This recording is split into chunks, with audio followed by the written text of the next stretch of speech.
All right, today we're going to do chapter 4, which is called A Tour of the Cell. We're just going to review size of cells, prokaryotes versus eukaryotes, types of microscopes, the organelles, and plants versus animals. So I need you to know the key differences between prokaryotes and eukaryotes, the structure and function of the organelles, and then the differences between plant cells and animal cells. And just to kind of kick this off, you don't need to write this down, but it's important to know, why do we study cells? Because they're the basic unit of life. So if I asked you, or in what you saw in chapter 1, what makes something living, one of the things that makes something living is they have to be made out of cells. Cells are where disease begins, and cells are the target of disease treatment. So like I said, you don't need to write this down, but I just want you to know, why are we studying this? Well, because ultimately everything we study in this class can be tied back to medicine and the treatment of diseases. And so it's important to learn the basic parts of the cells, and the way that cells are studied, biologists are going to use microscopes because they're very, very small. And so this just gives you a little bit of reference. Here's the size of a human right here, and we haven't really started on the notes yet, so if you're kind of like, where is she? We're on page 45. So if you don't have your notes out, we're on page 45, chapter 4. Make sure that you're taking notes along with this, because this is where your assessments come from. But I just kind of wanted to give you a reference of what the size of cells are and what different microscopes can see. So if you see the size of a human right here, chicken egg, frog egg, human egg, then most plants and animal cells, bacteria, mitochondria, then viruses, then ribosomes, proteins, lipids, and then it goes all the way down, and you can't see it because my frame kind of messes up, but now you can kind of see it. It goes all the way down to atoms. All right, so right here, plant cells, animal cells, nucleus, bacteria, mitochondria. I want you just to kind of look at this. A light microscope, which is what we use in our classroom, what you used in your middle school classroom, is what can see plant, animal cells, and bacteria. So let's talk a little bit about the differences between light microscopes and electron microscopes. So this one on the left should look familiar to you. This one on the right should look kind of crazy to you. Light microscopes are going to be used in our class to look at cells, to look at bacteria, to look at plant cells and stuff like that. The electron microscope is going to be able to see like a million times, so it'd be able to magnify like a million times. And so one thing that I want you to notice is, for a light microscope, visible light is going to pass through. It refracts light, so the specimen is magnified. It's magnified up to 1,000. So a light microscope can magnify up to 1,000. The specimen can be alive and moving. So when we look through the microscope, or one of the things we will look at once we get here, is we're going to look at paramecium swimming under a microscope. And then what we'll do is we'll dye yeast with Congo red dye. And then we'll watch the paramecium eat them and start digesting them. And it's really cool because it'll change pH as they're digesting it, so it'll turn like purple. It's a really fun activity to do, so I can't wait to do that. And you can see color with a light microscope. With the electron microscope, there's a beam of electrons that pass through the specimen. It can be magnified up to 1,000,000 times, and the specimen is non-living. The specimen is non-living, and most of the time your electron microscopes are only going to give you images in black and white. And so on your paper, what you will see is all of this is already written down for you. And so I just want you to know that light microscope is what we're using, and it can magnify 1,000 times, and the specimen can be alive. And then I'd like for you to know that an electron microscope costs about $1 million, which is why we don't have them. It can magnify up to 1,000,000 times, and the specimen is non-living. So we will use a light microscope. All right, two types of cells, prokaryotes and eukaryotes. So I need you to really know the difference between a prokaryote and a eukaryote. And so let's just look at this picture right here. So next to the picture where it says prokaryote, and the domains are bacteria and archaea. Honestly, anytime I talk about a prokaryote in this class, I'm talking about a bacteria. Archaea are your extreme bacteria that live in like extreme environments, like really hot springs or really salty environments or something like that. We don't come into contact with them very often, and we just really don't have any kind of relationship with that kind of bacteria. So we don't talk about those. The bacteria, though, that we do have kind of a relationship with would be our symbiotic bacteria that lives in our digestive tract, or even bacteria that is not so helpful, like Staph aureus, which can cause a skin infection. So when I say prokaryote, I mean bacteria. Eukaryotes, when I say eukaryote, I am talking about protists. An example of a protist would be like algae. Fungi, example of fungi would be yeast. Plants, you'll know what plants are, and animals, you'll know what animals are. Usually students get a little confused around protists and fungi. So a protist will be like algae, it's a single-celled eukaryote. Fungi are multicellular eukaryotes, but they're heterotrophs, like yeast and mushrooms. And then you have your plants and animals. Okay, it's really important to pay attention here on this picture, so you're going to want to not turn your page yet. Hold on, I have the paper right next to me. Don't turn your page yet. I want you to look back at this picture because there's some important things I want you to circle. So the right side is showing you under a microscope what a prokaryote would look like. The left side is showing you what a model or a really pretty drawing would look like, where you can see things really well. What I want you to notice is that a prokaryote has no nucleus. No nucleus. They have a thing called a nucleoid, though. And this is where students will always forget, or they'll get it mixed up with nucleus and nucleolus. The nucleoid is the region in a bacteria or in a prokaryote where DNA is just kind of jumbled together and stored. So it's really important to notate that. The nucleoid is where DNA is like jumbled together and stored. Prokaryotes also have ribosomes. They have ribosomes. They have a plasma membrane. They also have a cell wall. So I would definitely circle the nucleoid, circle ribosomes, circle plasma membrane, circle cell wall. And then they can have these things called flagella that help them move. Okay, so that's the anatomy of a prokaryote. So prokaryotes have no nucleus and they have DNA in the nucleoid. Eukaryotes have a nucleus and a nuclear envelope.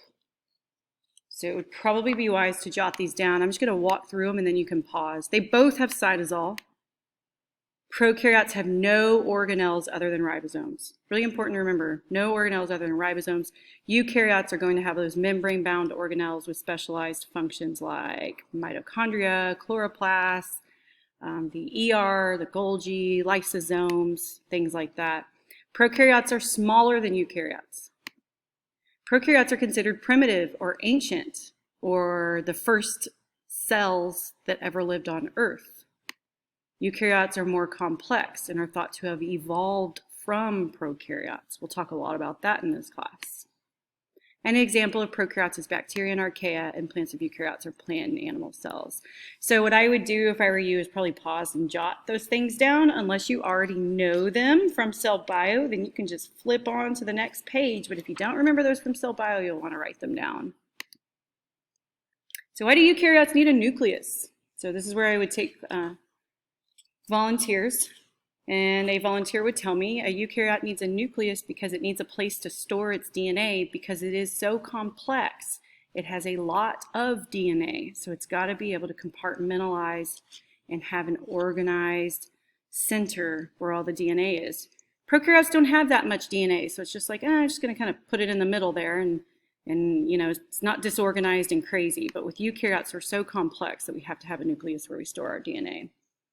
All right, let's talk a little bit about the size of cells. Why are cells so small? Why can't we just be like one big cell? Or why can't a human just be made out of 10 giant cells?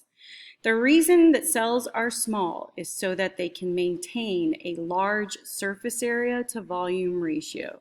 You are guaranteed to get either a multiple choice or an FRQ on this topic. Well, definitely from me.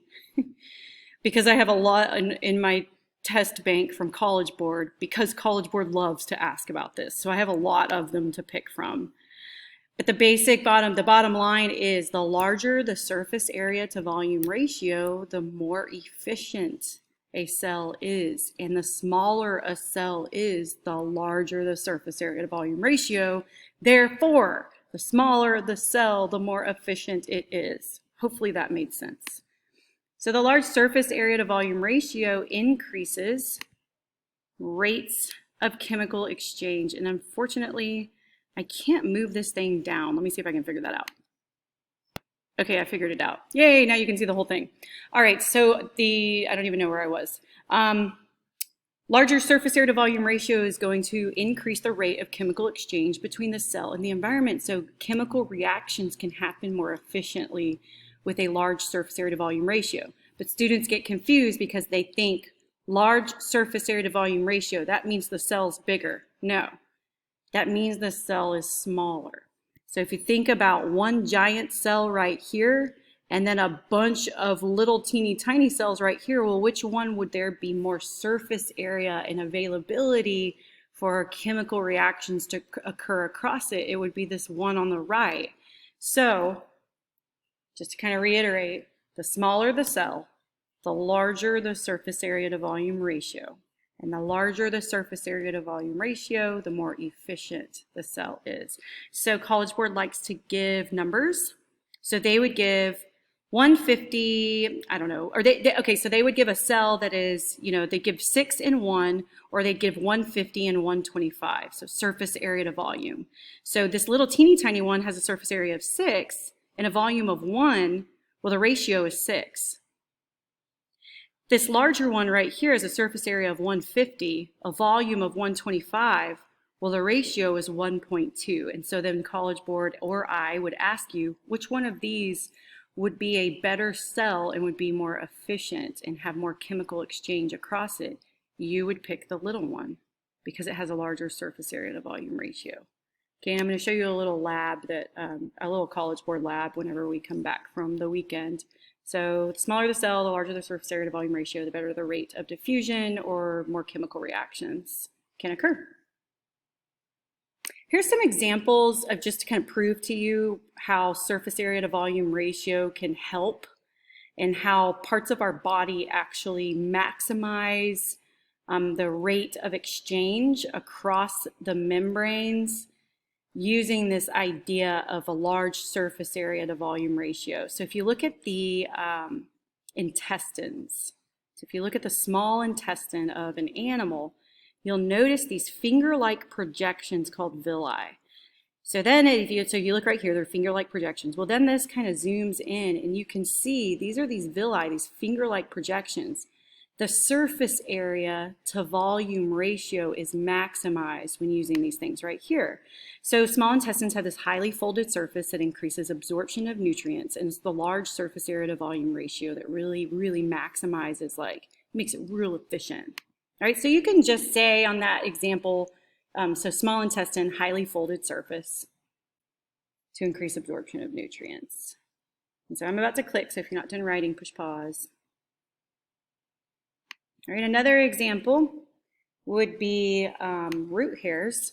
So another example of increased efficiency because of a large surface area to volume ratio. So what they can do is absorb water really, really good. All right, so that is why cells are so small. So I know root hairs aren't cells, but this was just kind of my example how surface area to volume ratio, when it's large, it can actually really make things really efficient. All right, so let's start talking about the parts of the cell because we got to get through this whole chapter. The nucleus is the control center. It contains DNA. It is surrounded by a double membrane called a nuclear envelope. It's continuous with the rough ER. It means it's connected to it.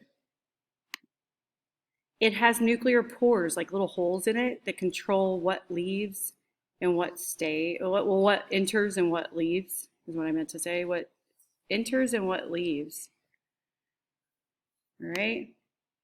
And then these are the pores under an electron microscope. So in order to see the actual pores, it's under an electron microscope, and it actually looks really, really similar to what you would see on a picture, on a drawing. And so what's inside the DNA is this stuff called chromatin. Chromatin is DNA, but it's wrapped around proteins. And I hope this isn't the first time you're hearing this. So chromatin is DNA with its associated proteins that make up chromosomes. Chromosomes are just condensed chromatin. Okay, so chromatin is DNA with proteins. I'm going to show you a picture in just a minute. And then the nucleolus is the very center region of the nucleus where ribosomal subunits are made. So the nucleolus is where ribosomes are made, the very center. So pause if you don't have that written down. I'm going to move on. This is showing you exactly all of those different parts that I just talked about. So it's showing you the nucleus here. The nucleolus is in the middle, the very middle. Chromatin is DNA with the associated proteins, and it's showing you a really close-up picture of chromatin. Blue means DNA, purple means the proteins it's wrapped around. Okay, you have your nuclear envelope on the outside, you have your pores here, and then this just shows right here, you see where my cursor is right here? This is just showing how the nuclear envelope is actually attached to the ER. It's a continuous network there. All right. I'm about to click. Okay, awesome. That was the nucleus and all the parts of the nucleus. I hope nothing was new. If it was, go ahead and make a Quizlet, study it. Let's talk about ribosomes. Ribosomes, they are the site of protein synthesis. They don't actually do the synthesizing, they're just the site of protein synthesis. College Board really likes to ask that question, like, what's a ribosome for? It's the site of protein synthesis, okay? So just make sure you put that in your brain. Ribosomes kind of look like, if you look at this picture down here, they kind of look like a little hamburger with like a hamburger bun. You know, the bottom of the hamburger bun's a little bit smaller and the top of the hamburger bun is all fluffy and tall. So I think a ribosome looks like a hamburger. And then whenever mRNA gets translated, this separates and the mRNA goes into the middle and then the top comes back on, and that's when proteins actually get made. So they're made up of rRNA, ribosomal RNA, and protein. There's a large subunit and a small subunit, like I said. There are two types, free and bound. Free ribosomes are going to float around in the cytosol, and they produce proteins. I would definitely put a star by this. This is something that shows up. Free ribosomes are floating around, so they are going to make proteins used for that cell that they're in. Bound ribosomes are attached to the ER. They're going to make proteins that are going to be sent out of the cell. All right, so I'd put a star by that. That's something I like to ask about. Is which proteins do free ribosomes make? Which proteins do bound ribosomes make? Free ribosomes make proteins for that cell. Bound ribosomes make proteins that are going to be sent out of that cell to a different cell. All right. And let me flip my page. I am on page 48. The endomembrane system. So the endomembrane system, I would just write underneath. I know I wrote it really big and then I didn't leave very much space. I would write that it's going to regulate protein traffic. It's going to regulate protein traffic. And it's important to write down the pathway or just the things that are involved in the endomembrane system. The endomembrane system is going to have the ER, the Golgi, lysosomes, and vacuoles. It's actually the four things that we're about to talk about. So everything on page 48 and everything on page 49 is part of the endomembrane system. Starting with the endoplasmic reticulum, also known as the ER. So the ER is a network of membrane and sacs. There's a rough ER and there's a smooth ER. The rough ER has ribosomes on the surface, and that's why it's called rough. The job of the rough ER, so you're going to need to know the difference. So before, in your cell bio class, you might not have had to know the difference between what the rough and the smooth ER do, and here you do. The rough ER is mainly going to be for packaging proteins for secretion, meaning they're going to be sent out of the cell, and then making replacement membrane. The smooth ER has no ribosomes on its surface. And so you definitely want to know the functions of this: synthesizing lipids, metabolizing carbs, detoxing drugs and poisons. If I had to pick two that you need to know from smooth ER, I would underline synthesize lipids and detox drugs and poisons. I would write that, or I would underline that. Okay? And then, I'm just going to skip that. And then we have this beautiful picture, the electron microscope picture. How cool. So that's what it looks like. All right, the second thing part of the endomembrane system, is the Golgi apparatus. The Golgi apparatus looks like a stack of pita bread. That's what I was always told. It looks like a stack of pita bread. And if you were to make a make-believe city where each part of the city was an organelle, the Golgi apparatus would be the post office. So I don't know if you've ever done that exercise, but the Golgi apparatus would be your post office. It's going to receive things in vesicles, which are like these little Uber driver cars. They're made out of membrane, and what they do is they transport things. They're like little cars that come from the ER and go to the Golgi, and they fuse with the Golgi because they're all made out of membrane, and that's what's so super cool about membranes is it can take on all these different shapes, fuse with other little vesicles, and then things are going to get synthesized, packaged, transported. So I think more of like the packaging for transport. And then the other important thing to know is that the Golgi apparatus is going to produce lysosomes, and that's what makes lysosomes part of the endomembrane system, even though they aren't really a part of making proteins. So protein, like let's say a protein comes in from the ER, it's gonna get like modified. Kind of like if you were to drop a package off at the post office, they're going to put like the label on the outside that has the address on it, tells it where it's going to go. That kind of happens in the Golgi. It's going to tell the protein that's going to be pushed out of the cell, like, well, where is it going to go? Okay, so hopefully that kind of helps you remember that a little bit. I'm not super, I'm concerned with, knowing cis and trans faces. I mean, the cis face receives, the trans face is going to leave. But just so you know, there's these vesicles that are bringing things in. The vesicle fuses with the Golgi. The contents of the vesicle get packaged, transported through the Golgi, and then they're packaged into another vesicle that buds off, goes to the cell membrane, and that protein leaves the cell. Lysosomes are chunked into endomembrane system because, like I said, they're made in the Golgi. And so lysosomes are going to be your recycling plant, kind of like your recycling plant. It's going to take all the trash, things just aren't needed by the cell, and it's going to chop them up into little pieces with these things called hydrolytic enzymes. So remember, an enzyme is a protein that's going to catalyze a reaction. That's what you learned in cell bio, and we're going to talk more about enzymes a little bit next week or the week after. And they're hydrolytic because they're going to insert a water into a molecule and break a bond by inserting a water. So hydrolytic enzymes are going to help perform hydrolysis and chop up macromolecules like proteins, carbohydrates, lipids, all of those things. It's going to chop them up, kind of like you would see in a recycling plant. It's going to reduce them down to their most simple state and then reuse them to build up another molecule that might be needed. All right, so hydrolytic enzymes, I like to ask that question. What do lysosomes do and what do they use? Okay, all cells rely on lysosomes, but in particular, this is just like interesting facts that you don't need to write down. But in particular, protists and amoebas cannot digest their food without them. White blood cells that engulf bacteria kill the bacteria using lysosomes, because what they'll do is they'll release those hydrolytic enzymes, and the hydrolytic enzymes are going to chop up the bacteria.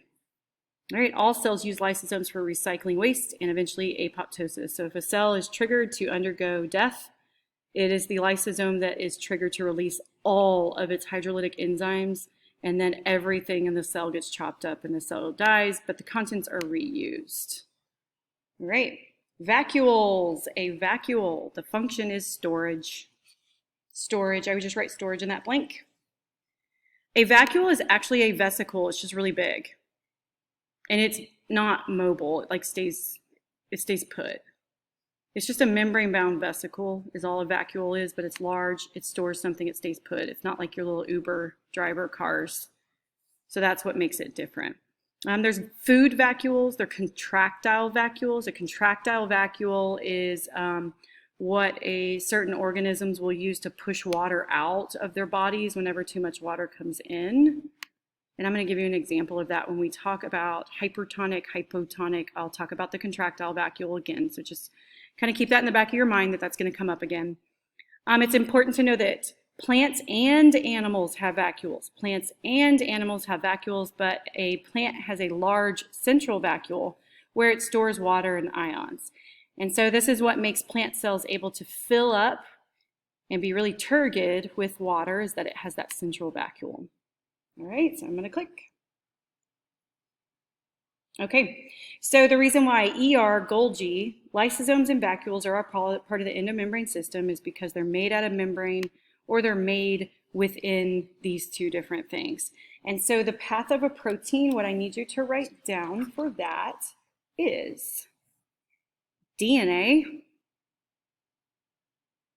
codes for RNA. RNA leaves the nucleus. RNA gets translated into a protein. The protein is going to then be sent to the Golgi. The Golgi is then going to send the vacuole so that it leaves the cell. So I'll say it one more time. DNA, scratch that. DNA codes for RNA. RNA leaves the nucleus, gets translated into a protein. The protein is going to leave the ER in a vesicle and go to the Golgi. The Golgi is going to package and process and whatever the Golgi does to make it real special. So it's ready to be sent off. And then it's going to be put in a vesicle, and the vesicle eventually fuses with the plasma membrane, and the protein is able to leave and then go to its target cell. That is the path of a protein. Oh, and there's the vesicle fusing with the plasma membrane and leaving. All right. College Board likes to ask, I've seen several FRQs in the past years where you just trace, it'll give you a picture and say, what's the path of a protein? And you're supposed to start right in the nucleus and give the path of a protein. Okay, right here I have a picture of an animal cell. Underneath that, I have a picture of a plant cell. What are the differences and similarities? So that's something that you need to really look at. What are the similarities? Well, they're both eukaryotes. They both have a nucleus. They both have, actually it's easier just to talk about the differences. So they both have everything in common except animal cells do not have, so you got your little hint down here, this little box. Animal cells do not have chloroplasts, a central vacuole, cell wall, or plasmodesmata. And I will go over plasmodesmata at the end of this chapter, so just hold that thought because I'm going to go over that at the very end, but they don't have those. Animal cells have these things right here. Plant cells do not. So what do plant cells not have? Lysosomes, centrioles, and flagella. I'm going to go over centrioles in a minute, but remember flagella are the little tail-like things that are going to help them move, help the cells move. So what's an animal cell that has a flagella? Well, a sperm cell has a flagella. That's still an animal cell. All right, so those are the similarities and differences between plants and animals. That should be pretty basic stuff at this point. Mitochondria. Please don't ever call the mitochondria the powerhouse of the cell. That's not allowed in this class. It's not wrong. It's just not. It's not an AP description. So we would never count that right. You can't say the mitochondria is the powerhouse of the cell. No, no, no. You would say the mitochondria is the site of cellular respiration, or the site of ATP synthesis. That's the only right way to say it. And then for the rest of the year, students will try to bother me by saying powerhouse of the cell, and I'll laugh, but as long as you don't write it in the FRQ, I'm fine. The mitochondria, it's important to notice that it's double membraned. Really important that it's double membraned, and I'll talk about that in a minute. There's an inner and outer membrane. The cristae are these little folds. So once again, you're seeing little folds. That should remind you of something we just looked at with the intestines and how the intestine had those villi. Well, why did the intestine have those villi? What did that accomplish? Well, it accomplished absorption of nutrients, and it had a high surface area to volume ratio, so it increased efficiency. So then what do you think these cristae folds right here do? They increase efficiency. High surface area to volume ratio to maximize how much cellular respiration is going to occur in this mitochondria. So the more folded it is in the inside, the more cristae there are, the more ATP that can actually be made. So it increases surface area to volume ratio. And then the matrix is the very, very inside, is the fluid-filled inner compartment. When we get to cellular respiration, knowing the parts of the mitochondria will be super important. All right, so I'm going to click. Hopefully you have that written down. Chloroplasts are the site of photosynthesis. They are also double membraned, which is really important. These little green things that are stacked on top of each other that look kind of like poker chips, I guess, stacked on top of each other. Those are called thylakoid discs. So each individual disc is called a thylakoid disc. Each entire stack is called a grana. And then the fluid that surrounds the thylakoid discs stacked into a grana is called stroma. So you definitely need to know all those parts, and hopefully this isn't new. This should have come up in cell bio, but you'll need a little review on it. So grana, stroma, and then thylakoid discs you'll need to know. Chloroplasts also contain chlorophyll, which is the pigment that captures sunlight and makes photosynthesis occur.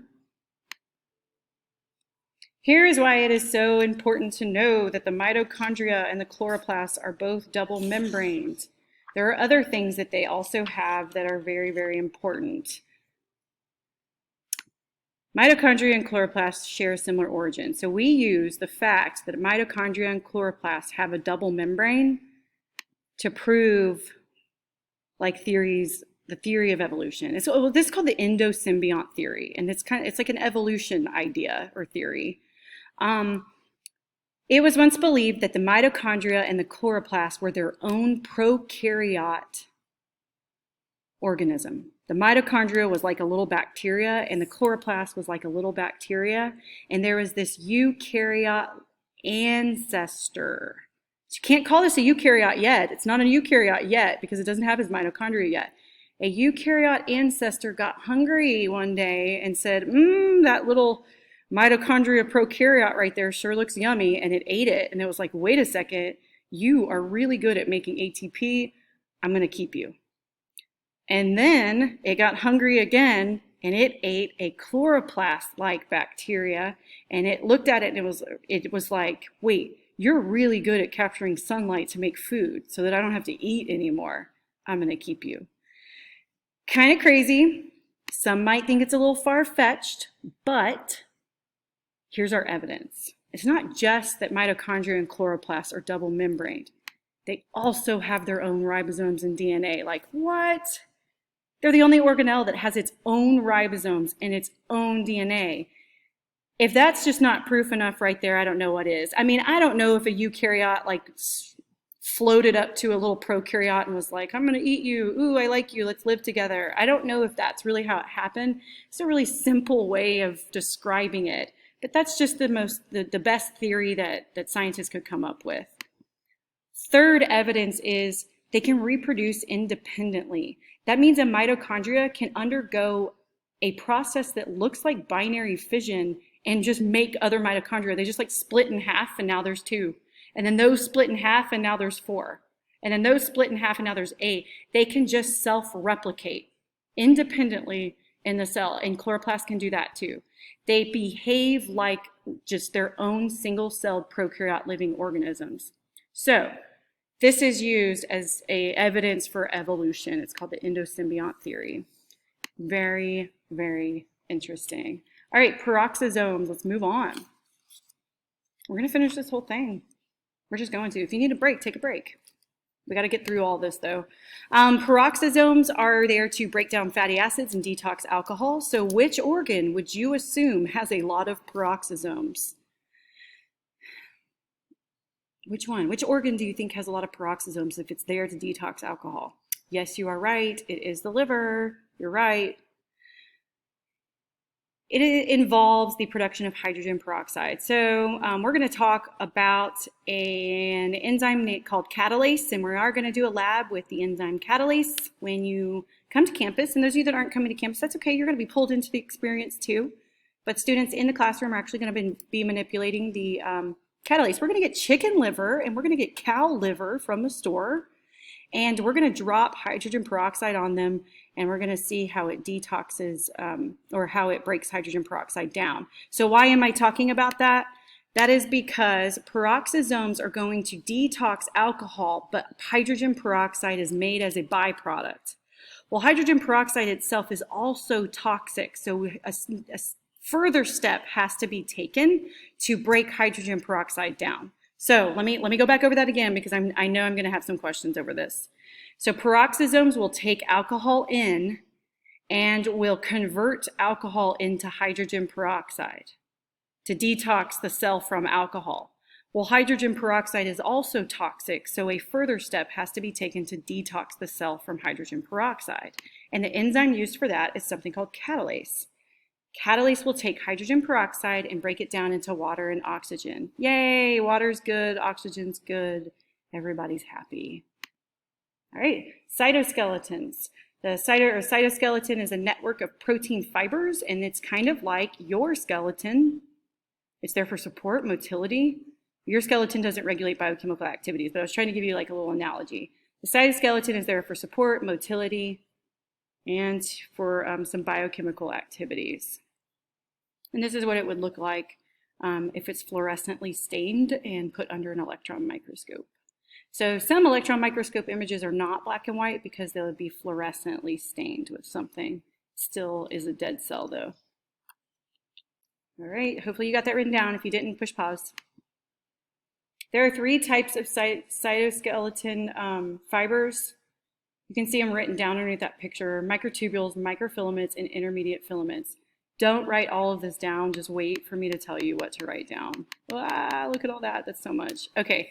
Microtubules, I need you to write down under microtubules that they form the spindle. I would just write spindle. So if that doesn't ring a bell, man, I don't know, you weren't in cell biology if that doesn't ring a bell, because the spindle's talked about a lot in mitosis and meiosis. It's also a component of cilia and flagella, which cilia are like little hair-like projections, and there's a bunch of them on the outside of the cell that helps the cell move. Flagella are just like the, there can be 1, 2, or 3 like little tails. All right, so microtubules. Microfilaments. Under microfilaments, I would just write like support movement. I would just write support and movement under microfilaments. Okay, and then intermediate filaments, they're permanent fixtures. I would just write like maintain shape for that one. All right, I am going to move on from this slide. I know you're probably still writing a little bit. You might have to rewind. I'll just go over it. So microtubules, spindle, cilia, flagella. Microfilaments are for cell movement and support, and then intermediate filaments are to maintain shape. Okay, and just to give you a little bit of reference, this is kind of what they look like. So you see the microtubules, it looks like they're forming a spindle. So the microtubules kind of look like a spider. Intermediate filaments are just kind of spread throughout, and then microfilaments are on the outside. So you can see how microfilaments are going to maintain shape. The microtubule is for the spindle, and then the intermediate filaments are just kind of there, like kind of like a catch-all for everything else for support and helping with organelles and stuff. So to support cells, and to help with cell movement, not to fix organelles. That's what microfilaments do. All right, hopefully you got that down. You're probably gonna have to rewind that if you didn't catch it. Okay, centrosomes. Centrosomes are a region from which microtubules grow. They look like churros. Okay, this is where students get really confused. They're like, oh my God, why do we have so many words? We just do. I didn't make this up, I promise. Centrosomes are made up of 2 centrioles. Centrosomes are made up of 2 centrioles, and they are where microtubules grow out of. Animal cells contain centrioles. Okay, they're where the microtubules grow out of. And they look like churros. All right, cilia and flagella. Flagella is going to be long and few, and they propel through water. And remember, they're made out of microtubules. They have microtubules in the middle. You don't need to know this picture so much. It's just kind of showing you the microtubules that are in the middle. And then cilia are short and numerous, and they're for locomotion or move fluids. So your digestive tract is actually going to have cilia in it too. To move, I'm sorry, your respiratory tract, sorry, your digestive tract have villi, your respiratory tract is going to have cilia that kind of keeps mucus like moving and keeps things that aren't supposed to be in your lungs moving. I apologize for misspeaking. You don't need to know about the 9+2 pattern. I just want you to know that flagella and cilia are made up of microtubules, but the 9+2 pattern, like whatever. I mean, if you really want to know, there's like 9 pairs on the outside and 2 on the inside. That's all that really means. Click. Okay, extracellular matrix. Hold on. That is not on there. I am going to talk about the extracellular matrix in chapter 5 when I talk about the cell membrane. So we're just going to skip that from now.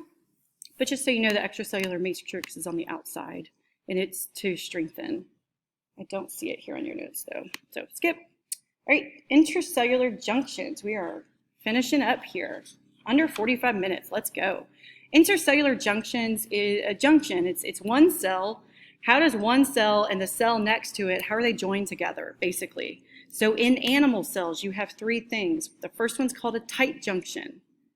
And a tight junction is going to form a watertight seal. So what I'm going to do is I'm gonna try to put the camera on me so I can show you in just a second what do I do for the hand movements. 2 cells are fused to form a watertight seal. Okay, so that would be like in your skin. Desmosomes are like rivets right here. They're like rivets that are going to fasten cells into strong sheets. So you would need your muscle cells to have desmosomes. And then gap junction are like little holes through which ions, sugars, and small molecules can pass. So your heart is going to have a lot of gap junctions so that ions can flow through. All right, and so here's my face. Hopefully this shows up. So tight junction, I'm going to do it like that. Just see that's like a watertight seal between my fingers. Desmosomes would be like this, and then gap junctions would be like a hole. So tight junctions, desmosomes, gap junctions. And so I don't know if that helps at all, but that's usually what I do in class, so I figured I would do it here as well. All right, and then in plant cells, you have a cell wall that's made out of cellulose. Therefore, plant cells do not need tight junctions or desmosomes, but they do have something called plasmodesmata. A plasmodesmata in a plant cell is like a gap junction in an animal cell. Okay, so just so I have students that I always ask a question. Ions travel from cell to cell in a plant via, and students will put gap junctions, but it's not. It's plasmodesmata. So you're definitely going to want to make a Quizlet for that. Gap junctions are like the holes in animal cells that ions and sugars can flow through. Plasmodesmata are the holes or channels that ions and sugars and stuff can flow through between plant cells. Okay, let me know if you're confused on that. All right, and then be able to compare an animal versus a plant cell. You don't need to write this down because it is in your notes a little while ago. You may want to jot down, I actually lied. I want you to go ahead on the very back page on page 54. I want you to go ahead and write down extracellular matrix because I remember last time I had trouble with this because I was like, wait, didn't I already talk about this? And we were like, no, and then there's still not a place in the notes next time. So this is the last thing that I need to tell you. Thank you for getting through all 43 minutes and 25 seconds. If you can just write this down, then you will be completely done. So on page 54, write this down. The extracellular matrix is like this barbed wire. So this is the outside of the cell. Look at that, outside of the cell. It is like a barbed wire fence and then like a bunch of ropes almost. So the green barbed wire looking stuff is carbohydrate. The ropes are collagen, and then the fibronectin is the collagen attached to the cell membrane's protein. This is for strength and protection and for signaling. Alrighty, that's all I have for you. Just make sure you write that down. I'll see you guys after Labor Day weekend.